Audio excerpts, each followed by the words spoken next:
Disney's box office flop, Strange World, has caused quite the controversy. It is the latest flick amongst a string of LGBTQ-themed content geared towards children.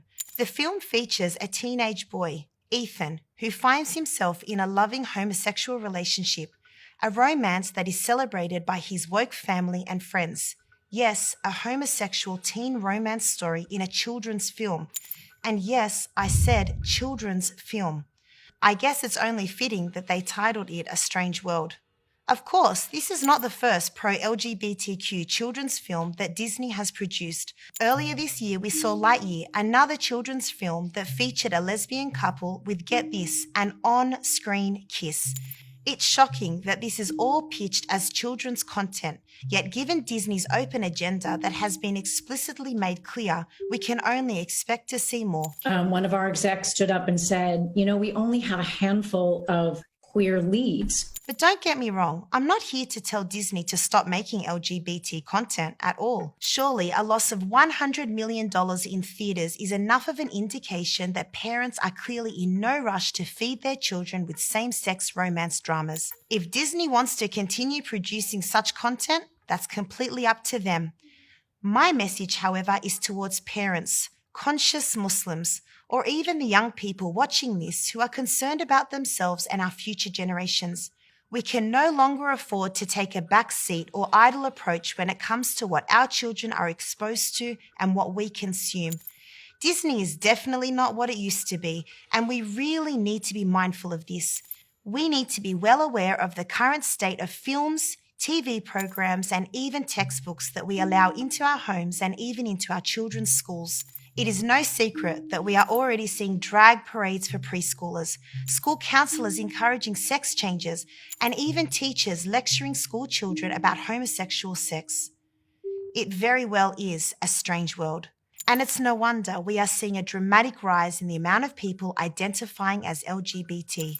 For too long, parents have been terrified to speak out. We parents must maintain our right to have autonomy over our children, their values, and their upbringing.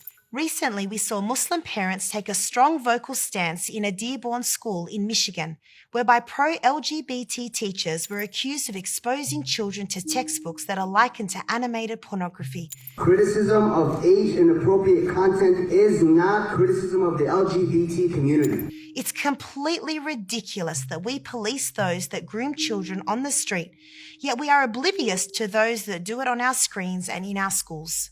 Picture this. What if some random middle-aged man approaches your child in the playground and decides to chat with them about being pansexual? You would probably call the police. Why is there a difference when teachers groom our children with creepy content that is too perverted for adults to consume, let alone children in primary school?